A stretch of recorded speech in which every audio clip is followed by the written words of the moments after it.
Hello, everyone. So nice to see you.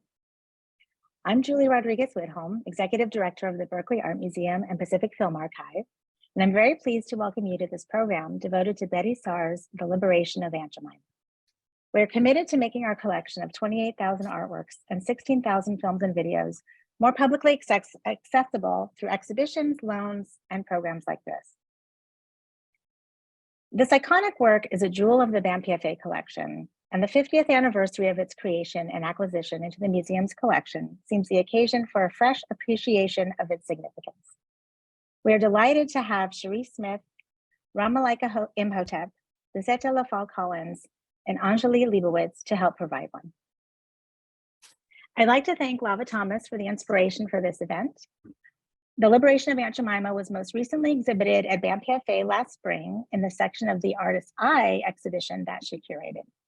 I would also like to thank Delphine Sims for her invaluable guidance planning this event. The Liberation of Aunt Jemima has a special relation to the city of Berkeley as well as to BAMPFA. Betye Saar made this shadow box assemblage while in the Bay Area in response to an open call exhibition of works depicting important Black figures in history. The exhibition was held at the Rainbow Sign, a Black cultural center in Berkeley, founded and run by Black women from 1971 to 1977.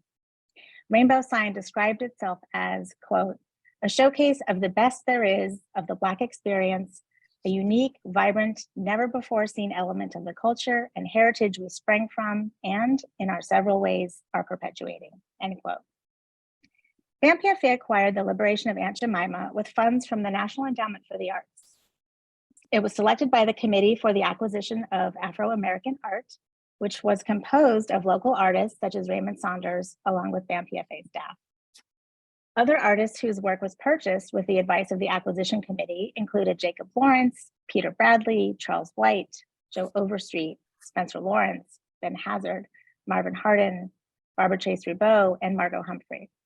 Many of these works have become among the most important examples of work by Black artists in the BAMPFA collection, a focus area that we plan to grow. It is now my great pleasure to introduce Cherise Smith, who will be framing and moderating the discussion, as well as introducing the other presenters. Dr. Smith is the Joseph D. Jamil Endowed Professor in African American Studies and Chair of the Department of African and African Diaspora Studies at the University of Texas at Austin, where she is also the founding director of the Art Galleries at Black Studies. She is the author, most recently, of Michael Ray Charles, A Retrospective, which won the Eldridge Prize in American Art from the Smithsonian Art Museum. Last year, she was an inaugural residential scholar of the African American Art History Initiative at the Getty Research Institute. I'll now turn the program over to Cherise. Good evening here in Texas. It is my pleasure to participate in this panel. Thank you, Julie, for the kind introduction. And it's really my pleasure to be part of this celebration of Betye Saar's work. So I am going to have a few remarks regarding the work and contextualizing it. And then I will introduce the panelists who will then give their remarks. So what I'd like to do is to think about the call that that was made to artists back in the early 1970s to think about important figures.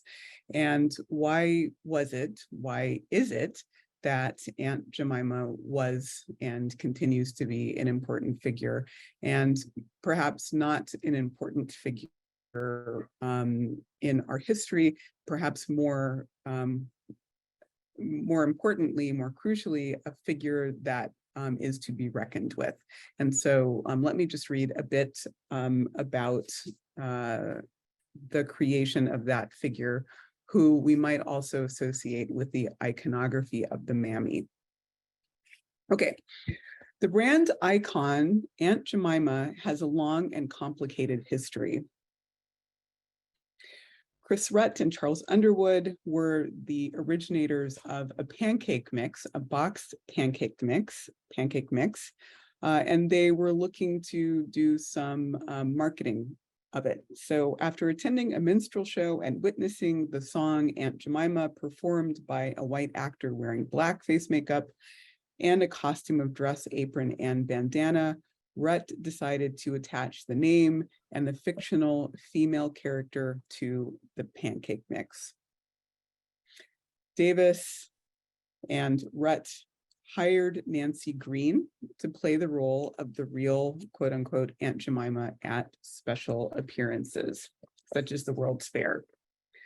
For a little over 25 years, Green was the face of the pancake mix. More significantly, her real story, having been formerly enslaved, meshed with the fictionalized biography of Aunt Jemima. Aunt Jemima, as enacted by Green, provided thousands, if not millions, of consumers an idyllic view of the Old South. Indeed, the milling company commissioned the song Aunt Jemima's Lullaby and marketing products, including dolls, to, quote, assure American consumers to buy the pancake mix was to buy into a collective white dream that when they awoke, no matter where they were in the country, and despite the passage of nearly 30 years since emancipation, they would be greeted by a black mammy with a stack of warm pancakes and a ready smile. And there I'm quoting Mickey McElvey. Green, through the role of Aunt Jemima, not only authenticated the mix, but also allowed consumers to imagine that they were eating pancakes cooked by a former enslaved person.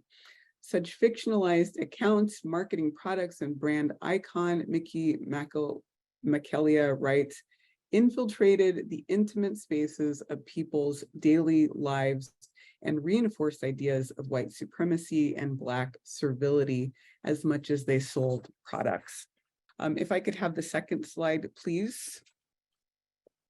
So if we think about Saar reconciling with and or appropriating this figure in order to really deconstruct it, she is participating in a longer history. We know that it is a figure that is created in the late 19th, early 20th century, and it is a figure that will be picked up in the mid 60s, as you can see in these images, by Jeff Donaldson, Murray DePillars, Joe Overstreet, and John Lockard, who similarly used the icon of the mammy, so-called Aunt Jemima, to different ends.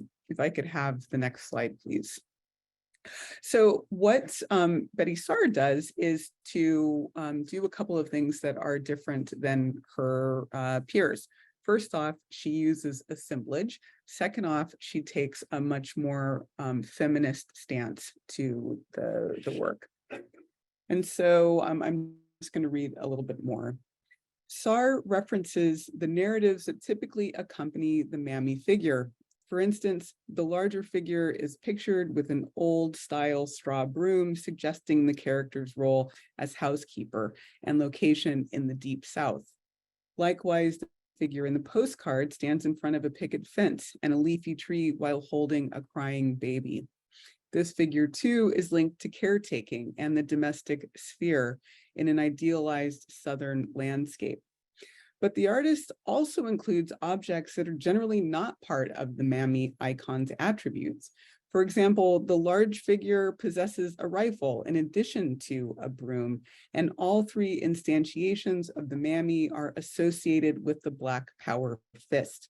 Similarly, while the baby in the postcard may read as the figure's white ward, Saar intended that the child be read as the figure's own mixed race offspring. The little postcard, and I'm quoting here, is of a mammy with a mulatto child, which is another way Black women were exploited during slavery. And I was quoting Saar herself there. In that way, the artist signals that the figure in the postcard is an actual mother. The narrative of the caricature is expanded almost until it's kind of falls apart. The liberation of Aunt Jemima alludes to Black women as enslaved victims of state-sanctioned sexual violence. as mothers who care for their own children, and as insurgents. And I quote her here, "I used the derogatory image to empower the Black woman by making her a revolutionary, like she was rebelling against her past enslavement." These editions expand the narrow understanding of the Mammy figure, Black women, and Black mothers. Next slide, please. And so Saar creates this work in a period in which assemblage is really having a moment. Showing you an image here from the Art of Assemblage exhibition from 1961, the Watts Tower that is produced right around the same time in QC figure, as well as a Cornell assemblage. Next slide, please. And of course, there are artists in Southern California, in Los Angeles, near where Saar, of course, lived and continues to live, who are working from assemblage, working with assemblage from works that have been gathered from people and insurgency that happens in Los Angeles during the what's now called the Watts insurrection. And one last slide. And so what Saar does is to create these really powerful assemblage works from important icons, such as the Mammy figure, that go on to be used by many artists afterwards. And I'm just showing you two images here of Renee Stout and Vanessa German, but one can also think of the work of Carrie Mae Weems, Michael Ray Charles, Kara Walker, and many, many others, including Fred Wilson. So at this point, I am going to have the next slide and move away from my own remarks and to introducing my colleagues. Ra Malika Imhotep is a Black feminist writer and performance artist from Atlanta, Georgia. Their work uses Black vernacular storytelling traditions in tandem with autoethnography and critical reflections on the work of Black feminist cultural workers to explore the relationships between queerness, Black femininities, diaspora, and labor. They are co-convener with Mayuki Baker of a spiritual political education project called the Church of Black Feminist Thought, and a member of the Black Aesthetic Curatorial Collective. Their debut poetry collection, Gossipin', was published by Red Hen Press in 2020. Lizzetta LeFalle-Collins, in her long career as an art historian and curator, has published widely on leading African-American artists such as Mildred Howard, Robert Colescott, and Mary Lovelace O'Neill. She's done important work on Betye Saar, including the essays Memories of Mammy in the 2002 book Sounds and Gestures of Recollection, Art and the Performance of Memory, and the exhibitions Betye Saar in Service, Betye Saar Personal Icons, the Poetics of Politics, and the Poetics of Politics. In 2015, Dr. LeFalle-Collins resumed creative writing. Her latest writing project is Seasons at Lakeside Dairy, about her grandparents' Louisiana dairy that opened in 1907, to be published by the University Press of Mississippi. Anjuli Lebowitz is the inaugural Judy Glickman Lauder Associate Curator of Photography at the Portland Museum of Art.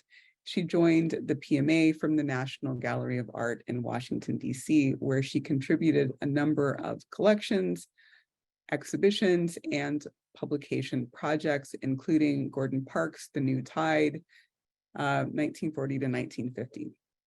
As a Jane and Morgan Whitney Fellow at the Metropolitan Museum of Art, she curated Faith and Photography, August Saltzman, in the Holy Land, the first exhibition devoted to the enigmatic 19th century archaeologists' photographic production in Jerusalem. I end my remarks there and turn it over to my colleagues. Greetings, everyone. I would like to start by dedicating my appearance in this evening's program to the memory of my father, Akbar Imhotep, storyteller, puppeteer, puppet maker, poet, actor, father, husband, who recently became an ancestor, and also to the memory of Nancy Green. The offering that I will present and read is after and with Nancy Green, who Dr. Smith just introduced to us, Kimberly Juanita Brown, Yetunde Olugbanju, and Stacey Abrams. And while Kimberly Juanita Brown is a scholar who's written of this work, Yetunde Olugbanju is a Bay Area artist who has evoked and reverenced the work of Nancy Green in their own performance and sculptural work and labor. And Stacey Abrams was a gubernatorial candidate in Georgia. And Stacey Abrams may seem like an odd addition to that list, but in 2019, when she made her first run for governor, a Republican smear campaign ran telemarketing calls that described her as the poor man's Aunt Jemima. So she is included in this litany. And what follows is a gesture towards diasporic recognition. And we can play the video now.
Blessed be the flour-caked, mammified flesh through which we come to know ourselves, the syrup we pour over our longings for nourishment, for good marrow and better mourning.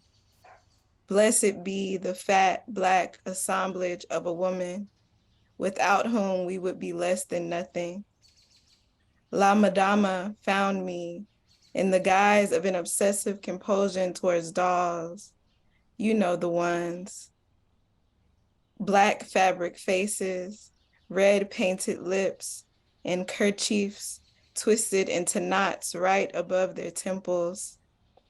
La Madama, soft, miniature, spirit-filled, token of all the Black lands I've surveyed in search of home, fills my room. What does it mean? That what we in the West come to know, normalize, and ridicule as Aunt Jemima or nondescript Mammy, our Spanish-speaking shipmates, Mati, have incorporated into an espiritismo pantheon of divine caretakers, spirits of the enslaved women who tended to the lives and well-beings of those they belonged to and those they longed for. Petitioned by direct address for assistance with everyday matters. I make this invocation as a plea against Anglophone forgetfulness. Every mammy you see is an already free spirit. Exalt her with the sweat and protection you afford the fat Black feminine figures still toiling to keep this world turning over into the next.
Thank you. And I believe next we welcome Dr. Lizzetta LeFalle-Collins.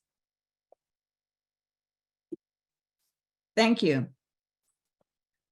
I've written a lot about assemblage artists in what I've termed making something out of nothing. Betye Saar did that too. But the intentional collection of derogatory Black images is at the core of much of her art. I sent Betye the following questions to ensure her voice was part of this panel. Question 1. Is there an intersection between mothering and your focus on derogatory images of Black women, toddlers, and babies? Question 2. My mom and my aunts played a critical role in how I saw the world through objects. They collected all sorts of things and recognized my interest early on.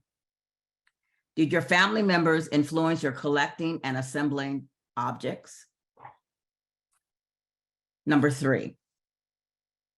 My last question is informed by what my Uncle Angus said, speaking about my grandpa, whose father was a white man. Uncle had 9 sisters in the family. Of his father, he said, he didn't let the sisters work for white families. He was very protective of the sisters and didn't want to risk the whites trying to bed with them. Now, according to historian Patricia Turner, Dr. Patricia Turner, the Black Mammy caricature was used to create a false narrative of Black women as happy within slavery or within the role of servitude. Before the Civil War, house servants were usually mixed race, thin and young.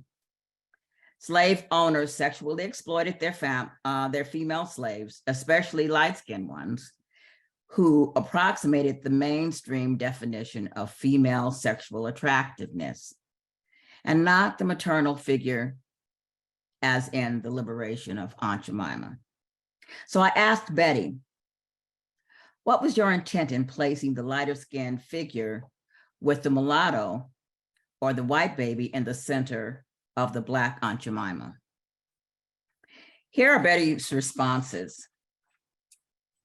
Back in the early 1970s, I met Raymond Saunders through some other Bay Area artists. I recall that Ray was on a purchasing committee for the museum at UC Berkeley. He was impressed with my work and suggested that the museum purchase the Liberation of Aunt Jemima. I am very thankful for his support and how the museum has been such an excellent steward for my artwork and its message. I appreciate the stature that this artwork has achieved in the art world and in academia.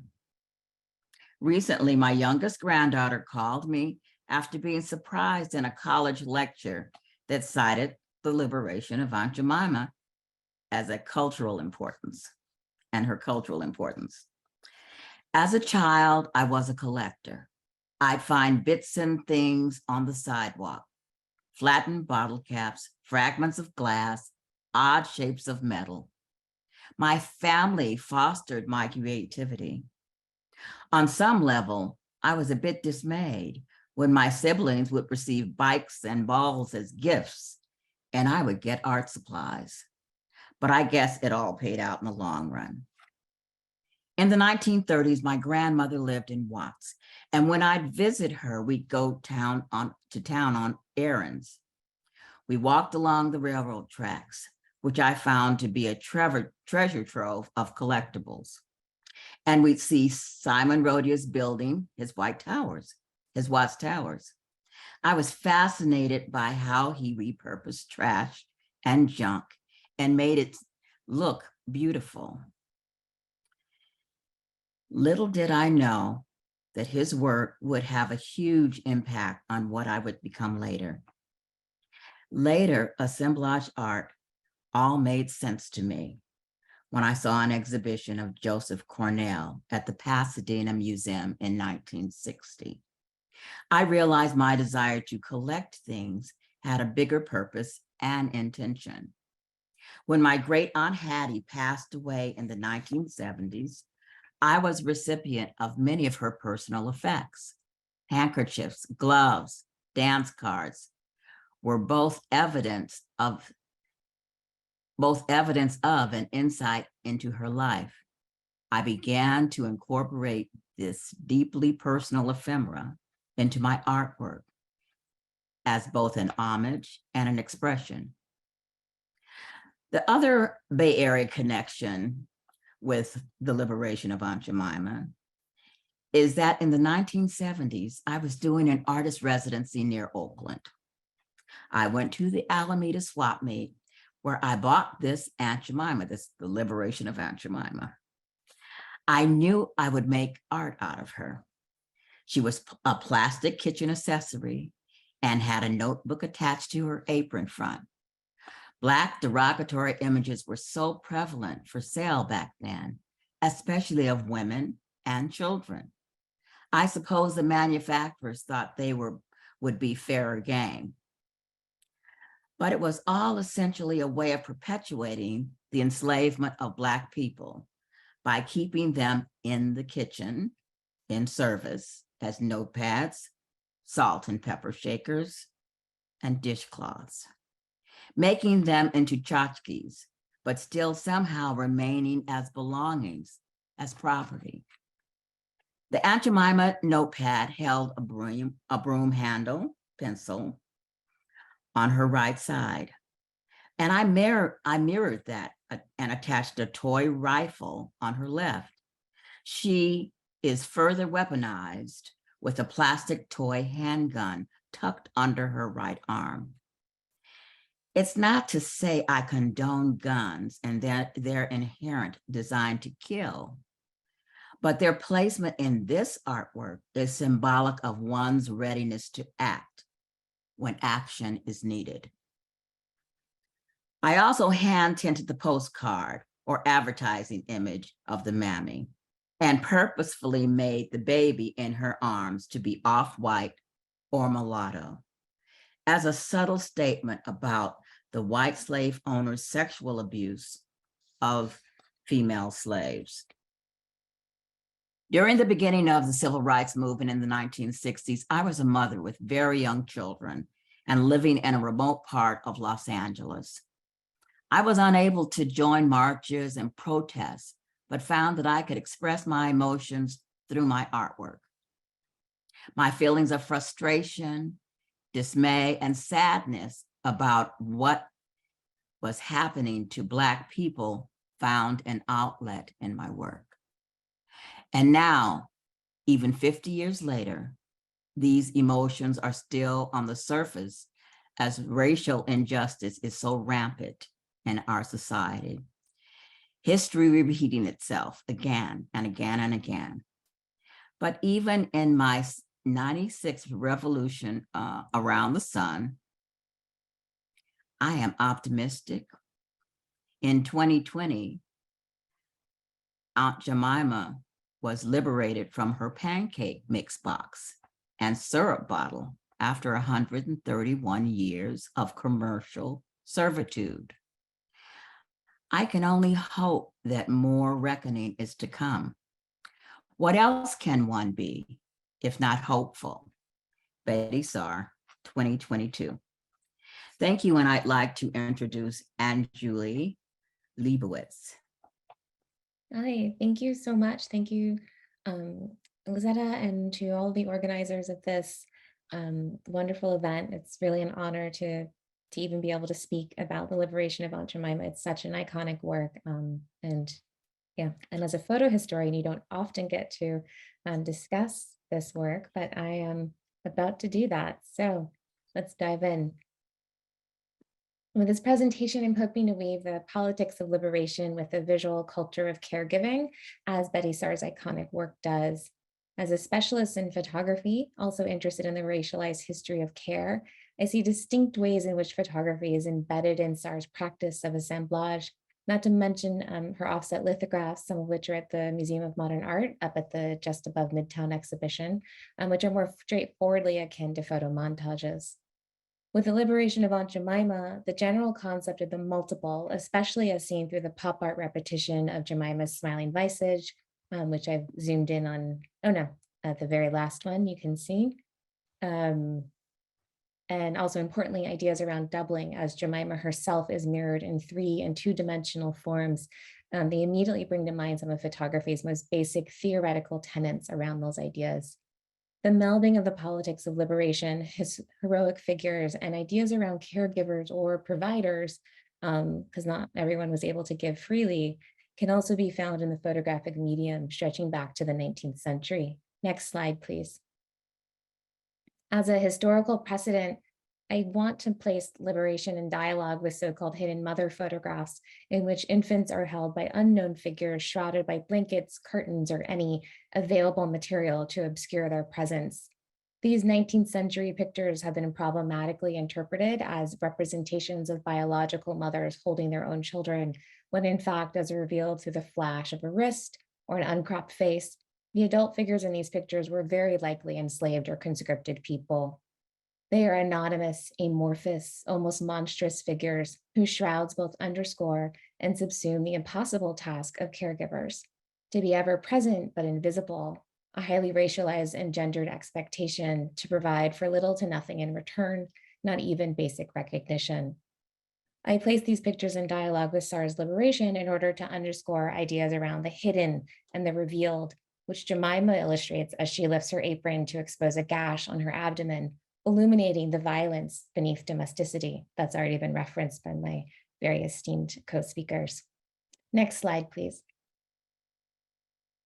Photographer Renee Cox, like Saar, saw in Jemima a kind of historical figure to be liberated, as well as a kind of heroic forebear for her own superhero persona, Rajay, which looks like rage almost.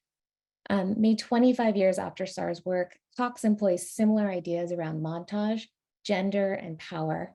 Inserting herself as a central figure, Cox also imbues a more explicit feminine empowerment in her choice of bodysuit and thigh-high boots, as she leads 2 other figures forward through the picture frame. Overlaying the group over appropriated box fronts of Aunt Jemima's pancake mix and Uncle Ben's brown rice, Cox powerfully counters the stereotypical imagery through the revelation of her own body and power. Next slide, please. Later for the series, Queen Nanny of the Maroons, Cox adopts the personage of another historical hero, the 18th century Jamaican freedom fighter Nanny, who successfully led her people in war against the British. Cox again stands in for the titular figure, melding the past with the present, using the perceived verity of photography to manifest a history that is largely oral. The series is much too long and complex to fully discuss here, but Cox portrays Nanny in a variety of ways. Here, she is a part of the Jamaican landscape, which she commanded through tactical warfare. Next slide, please. She is also portrayed as warrior and mother, just as Saar's Jemima is. Throughout the series, Cox interweaves warfare, the politics of liberations, motherhood, and caregiving through an intergenerational lens, which I also think is vital to Saar's liberation, that one must risk current life for the potential of future, more free lives. Thank you. That's my whole presentation. Thank you, everyone. Beautiful presentations, and I think that they meld together very well. I'm having a lot of different thoughts. I am really kind of engaged by all of your presentations. I'm wondering if perhaps the place that I will start is with Ra Malika, and to ask if you would just give us a bit more history of your artwork. Yeah, well, I picked up this candle to show because I feel like there was something auspicious that happened between receiving the invitation to participate in this conversation as like in some performative way, in my own kind of like meandering spiritual journey and encountering this figure, La Madama, on this votive candle, or I don't know if that's the right word, but on this candle, and being struck and really falling into a rabbit hole around how this representation of a mammy figure had this spiritual resonance. And I think for me, the provocation is to think about, as many of the presenters have discussed, like the duplication, the fungibility, the fact that the instrumentalization of the mammy figure through Aunt Jemima played this very specific role in fomenting like white supremacist fantasies.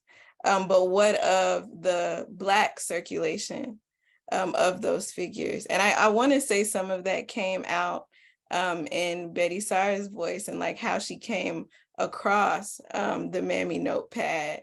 And so I'm thinking about, if I take my diasporic kin seriously as interlocutors, like what might it open up if I engage the doubling, the hidden ways that this Aunt Jemima figure has placed itself in the houses and lives and shelves of Black folks as indicative of these spiritual presences of the enslaved. And it's a curiosity for me. And I think a lot of my performance practice is about giving my body over to these questions and curiosities and evoking a shrine in honor of this diasporic figure that, like, I forthrightly do collect and have had all kinds of weird experiences across diaspora as a Black person purchasing these dolls that are often like tourist objects. But are often facilitated by really beautiful exchanges between me and other Black people who are working as market women, who are working as domestics, and then using these public spaces of commerce as a way to like make extra money. So again, it's a curiosity that continues to spiral outwards and outwards, but I wanted to introduce into this conversation. I mean, this is something that comes up in Kimberly Juanita Brown's work on this piece of art, and these other depictions of a kind of militant mammy are like, what are the ways that a militancy or a liberatory gesture is always already in the body of the Black maternalized, if you can make that a word, caretaker figure, and to deepen that, what are the ways that that might spiritually haunt our collecting practices, even the ones that we don't think we're collecting when we were before 2020 going to the store and buying pancake boxes and pancake mix, but we were, in a way. And so that's kind of the curiosities that led to that performance practice, or that performative offering. Thank you. I appreciate that.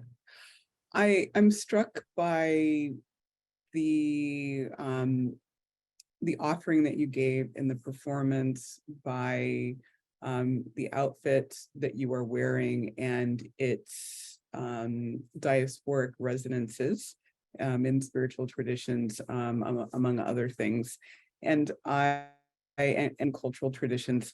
I wonder if we might draw Lizzetta into the conversation by thinking about how those diasporic practices are also manifest, we might even call them Africanisms, in the assemblage tradition in which she partakes. And so I wonder if you might talk about that. Well, yeah. I became interested in assemblage, I guess, in the late 70s, even though I had seen Betye Saar's work much earlier. But I was teaching at Tuskegee University, and it's often called a ship in a rural sea. So there was a lot going on campus, but there was a lot going on outside of the campus. It was the first time that I had lived in the South. And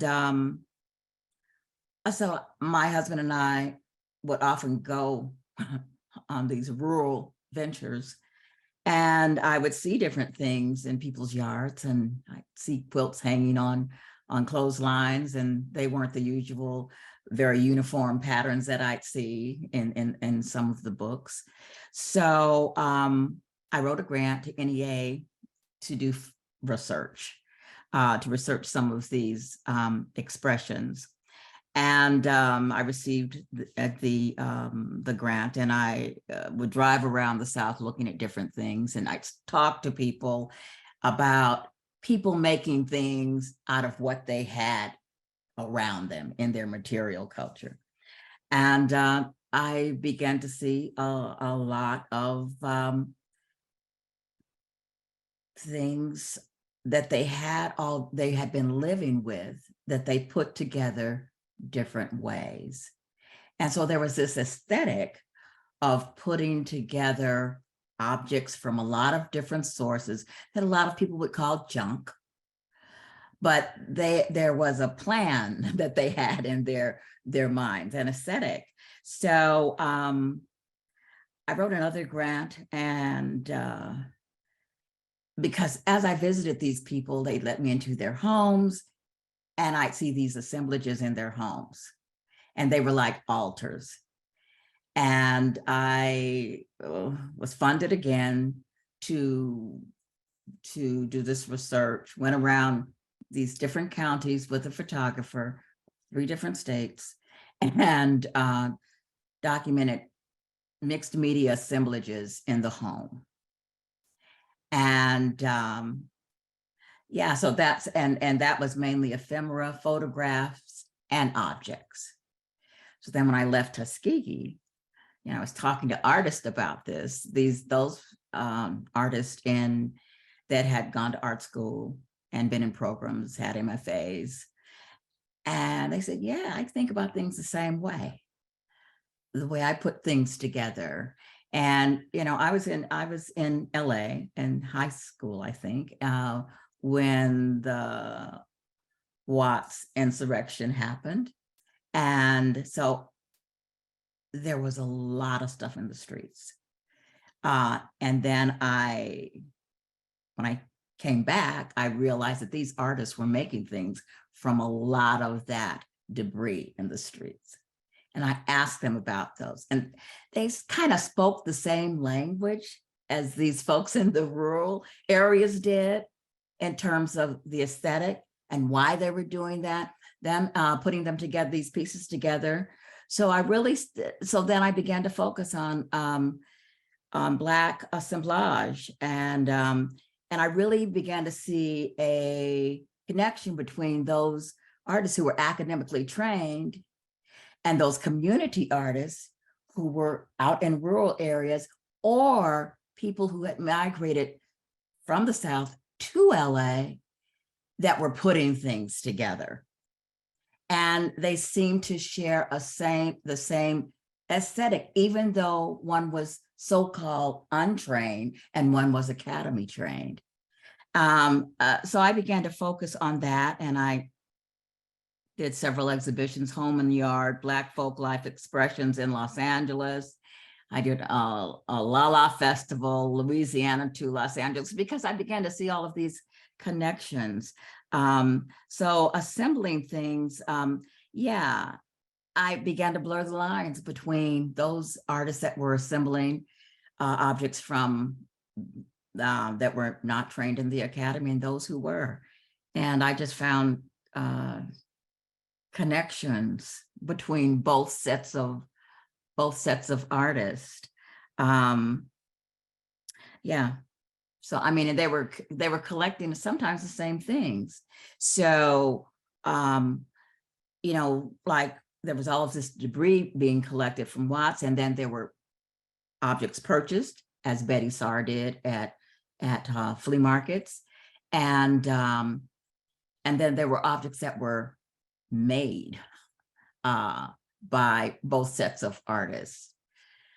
So yeah, so where I am now is that I see a connection between those artists, those academically trained artists who either migrated from Southern states themselves or whose families migrated from Southern states, who were influenced by what they found and knew about their heritage, and those who remained in the South and were not necessarily trained in the academy. Thank you. That's a robust answer. I know. But a beautiful one. Anjuli, I was so struck by those images, and I couldn't help but think of them perhaps more like Madonna images than others that are sometimes called Madonna images. I wonder if you're interested in talking about them, or the antithesis to that tradition of the Madonna and child tradition, or if there's something related to the kind of spiritual practice that we're talking about that relates to these works, because they did seem very powerful to me in that way. But if neither of those questions interests you, then please speak. Do you mean the hidden mother photographs? Yes, those are Yeah. exactly. Yeah. And I almost hate using that term because it's such a misnomer, because it's very likely that the people under those shrouds were denied motherhood, right? They're denied taking care of their own biological children so that they can take care of these white wards. And it's interesting to think about them in relationship to Madonna pictures, or even seat of power sculptures from the medieval period. Those figures were never meant to be seen in those pictures. They were meant to be cropped out. It's just an accident of history that the prints ended up being collected and preserved in a way that we could see them. Otherwise, it just would have appeared as a Black background. So yeah, to me, my interest in them is really when we talk about issues of care and biological motherhood in our current days, how are the ways in which everyone, at least in our country, is being pressed in so many different ways, and those are rooted in the expectations that an enslaved caregiver would be there, right? How much is that really rooted in our forebears and our ancestors being forced to do these things? And I think the pictures just so manifest those expectations, and also, for me, the erasure of people and faces and history in that way. Yeah, I don't want to turn it back on you, but I'm curious what made you like the Madonna or spiritual practice. How would you answer that question? I think there's something about just, and I don't want to call it iconography, though it is to some extent an iconography of a seated figure holding a child, whether or not it is their own child or some other child. So in thinking of it as the seat of power, that also works, but there is something about being the base on which a future generation is seated that I was very struck by. I'm really intrigued by your relating these images to the kind of very challenged concept of motherhood that our culture is struggling with, and that it is not something that can happen with one person outside of a community, and yet it is the labor of enslaved women that made it possible in years past. So there's something that I'm really struck by with what you've said there. Thank you. Yeah. And I love that idea of, yes, the seed of and base and foundation for future generations, because I really think that is, when I think about why Jemima, why these figures, or even with Cox, why Queen Nanny, it is about this preservation of future generations, right? This being the base or being the ground on which those can rise up. Yeah. And having power in caregiving. So I think that is a component of it. And what's really great about the Renee Cox images, especially the Queen Nanny images, is that they are in service of her own community and not in service of another community. I feel like that's a powerful trend in this works. So I would like to open it up to outside attendees if there are any questions. No, we don't have any questions in the Q&A. And if we don't have any questions that way, maybe that's not possible with this webinar, then are there questions that you would like to ask one another?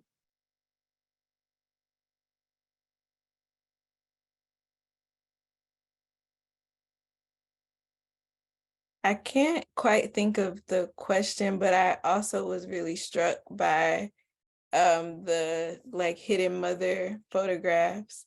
I mean, I think that there's something moving, or there's something really interesting in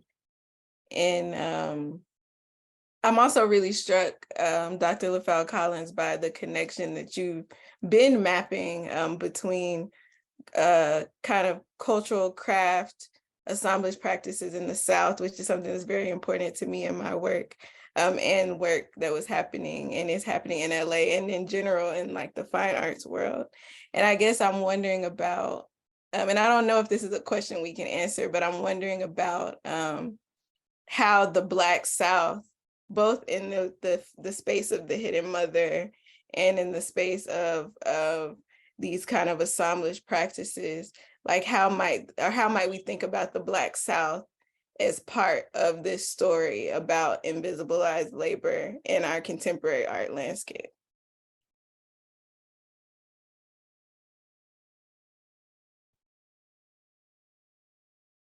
Well, you know, I look at the Black South as a base for a lot of things to happen, to grow out of. And because, you know, when we think of the Black South, we think of, well, people who were there, and then those who left, they migrated to other places. They brought, I think, more baggage than we give them credit for. Everyone knows about the food and, you know, some other things, and then there's stories, but there's a sense of aesthetics that I think came out of the South, because especially the rural South, where, like I said, there were, you know, you had a large kind of, well, earlier on, you had a large sharecropping community, tenant farming and so forth. And a lot of people didn't have a lot. So they had to make do with what they had. And it's not that they didn't have these dreams of certain things and this sense of beauty or satisfaction in making things. They did, but they used what they had, jumping, you know, to some other place, migrating for LA, for instance.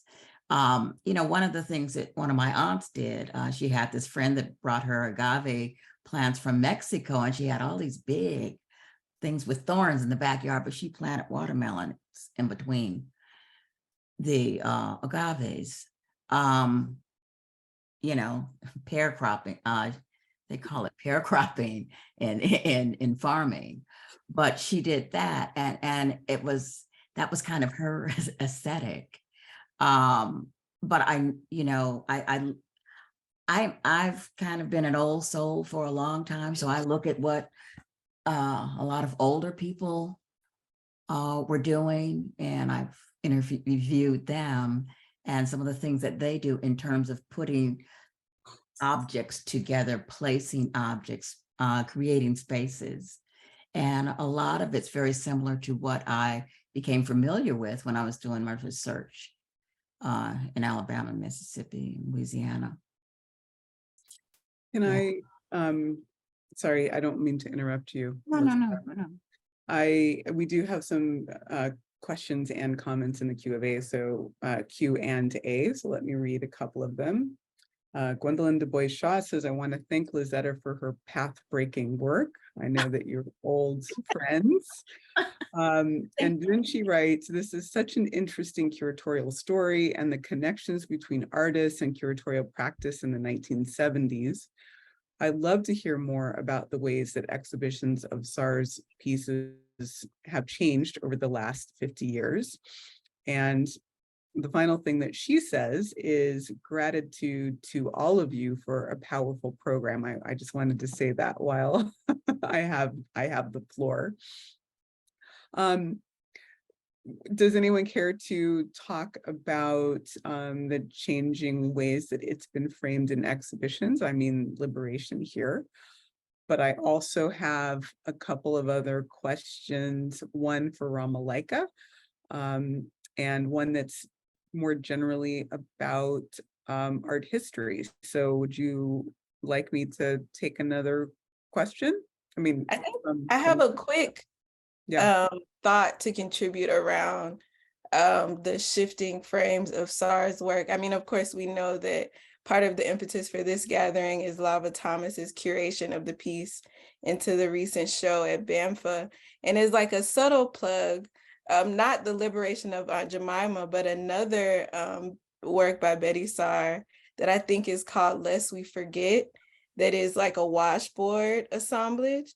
I had the opportunity with the Church of Black Feminist Thought to curate into the Hella Feminist show at the Oakland Museum of California, which is up until January 8th. So I do think that almost in the tradition of the rainbow sign, we've circled back to this moment of really kind of like forthright and where the work can be displayed as explicitly related to the politics of its production, as opposed to, and I don't think this is an actual opposition, but as opposed to just like the merits of its strength as assemblage, which it could be in an assemblage show for assemblage sake. But I think we're in a moment where there seems to be this call to consider the work and its contemporary resonance with our contemporary liberation struggles. Yeah, thank you, Ra Malika. There's, I think, a related question here, and this is from Mildred Howard, another esteemed artist from and in the Bay Area. Would you talk about other artists in Southern California doing similar work during the time when Liberation of Aunt Jemima was done? There are contemporary artists who are currently placing Black images within European works, thus redirecting the gaze. Please discuss.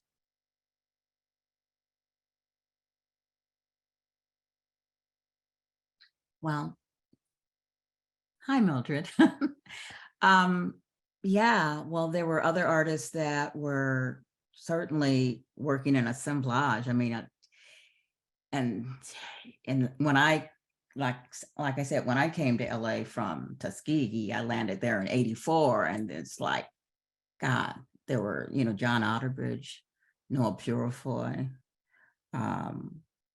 just a lot of people. David Hammond, I think he had left by then, but he left a trail there in LA.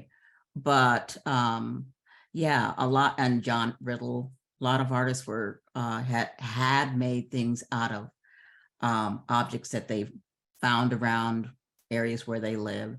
And David said he wasn't gonna buy those expensive art supplies. He was just going to make stuff out of what he found around him, and he didn't see any sense in buying. And it's interesting, he said that he didn't see any sense in buying material, the standard art materials. And that's so much like these artists that I visited with in the South. Well, I call them artists. Yeah, these community trained people who came from working with metal or working with bricks and so forth. And they knew they developed a skill around these things, so they could make artwork out of them too. But with Betty and her iconic, so Betty was part of that assemblage movement, and her Mammy series and Uncles are just a part of that. She assembled all of these other things, like she said, with her aunt, her great aunt Hattie. I remember the gloves, the lace, the dance cards, and so forth that she collected from her family. And I thought it was really great in her statement that she mentioned that as a child, she used to collect these things on her walks down the railroad track. And there are a lot of people who do that too, I found. These artists, when I got to LA, it didn't necessarily have to come from the Watts insurrection. It came from other things, because I don't know, there's a lot of stuff out there that can be repurposed into wonderful assemblage pieces. So Mildred, I don't know if I answered it, but yeah, there were many people doing it. And I thank them, because I worked with artists a lot in developing exhibitions around assemblage, because I thought it was just very important. Agreed. I have one more question for Ra Malika, and then there's a final question that I will pose to the three of you. Ra Malika, I'd love to hear more about your own process of creating your piece as a scholar, artist, child of the South, etc. So often scholarship seeks to be devoid of that personal connection.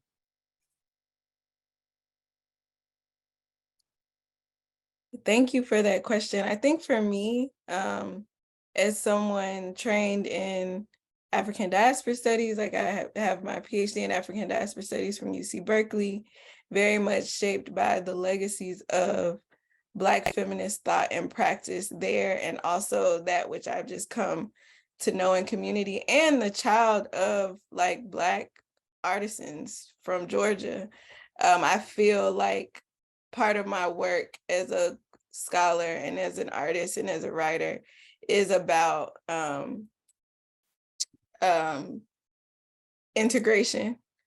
And I think that I've just been fortunate to get the opportunities to experiment with different kinds of integration, both in like my poetic work and my performance work and in my academic scholarship, where I'm thinking about the Dirty South as a space of intervention for Black women and femme artists. So I think that I'm really, again, experimenting with different modes of integration as part of what I consider a Black feminist commitment to practice, to wholeness, to wellness.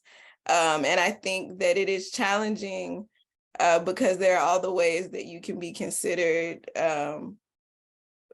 unserious, or one of my dear spirit and I talk about navel gazing, the dismissal of being considered a navel gazer. But I think I'm also thinking about, self-regard, and what does it mean to actually think through what are my vantage points, what stories do I have to tell, and what merit is produced from those locations. So it's all an experiment, and it is all deeply, sometimes I feel like I don't, like, what else would there be for me to do? A lot of it feels predestined, but I'm grateful to be given the opportunity to think through it more. So the last question is, why do you think the Mammy image persists, hasn't been eliminated? Shows up in Lady Danbury, in Bridgerton, the Queen's Gambit, or even the 2020 election, where it was said that Black women saved America. That's the $1 million question. But I will allow you three to venture an answer or response.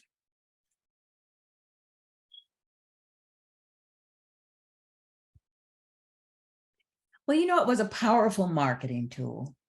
Well, It was a powerful marketing tool. And it's also a tool that white supremacists use to slap Black women in the face.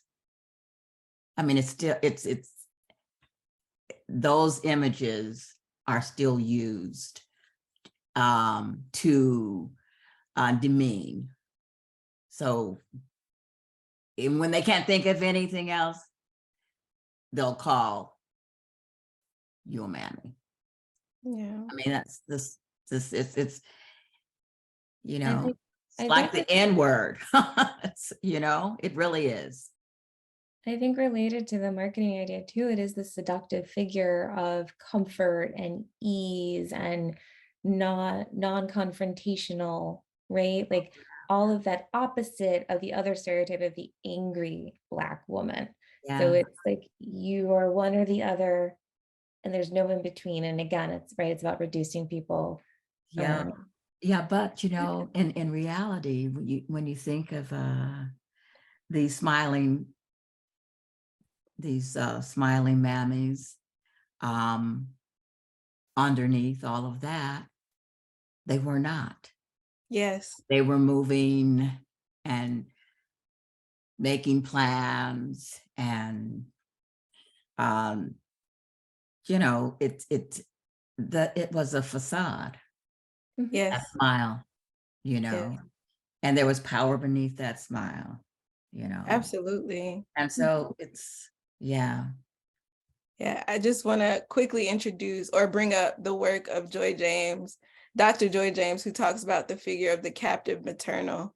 And it's not even an always gendered figure, but there's something about, one, there's no way around the invisibilized labor revealed, right, in those hidden mother photos of Black feminine caretakers. Like that is like a presence that there's no way around in the shaping of modernity.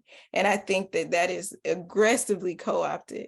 And when I've heard Dr. Joy James talk about the captive maternal, it is very much this thing, this care work that Black femmes, Black women do is so necessary and so easily consumed and rebranded and exploited by capitalism, by white supremacy, by heteropatriarchy, and all those things.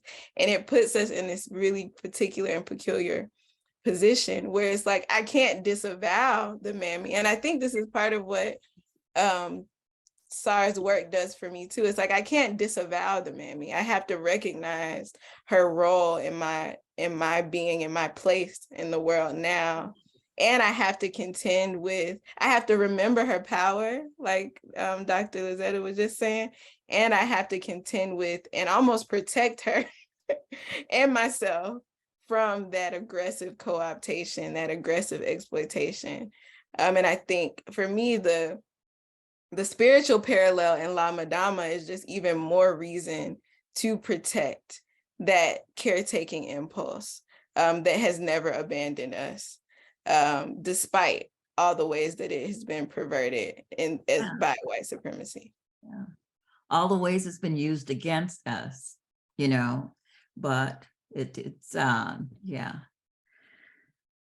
And I want to add to this, and I will try to be brief here. I think about my own work as a department chair, and as a department chair at Black Studies at UT, where I am absolutely in service to my faculty and to the students, and how it's both imperative that I do the work of shepherding them through processes like degree getting and dissertation writing and tenure and promotion and all kinds of other things. And at the same time, it's absolutely necessary that there is an understanding of the labor that I am undertaking on their behalf, that I acknowledge and that they acknowledge. And finally, and I think this goes back to something that Ra Malika said, Ra Malika, I'm sorry, a few minutes ago, is the self-regard, the self-care that has to be involved in, that I have to have for myself as I'm undertaking this labor that's both physical, psychological, and emotional. And so I guess I'm saying that to think through how there might be moments in which we pass through this figure onto other things. So I'm just thinking through this.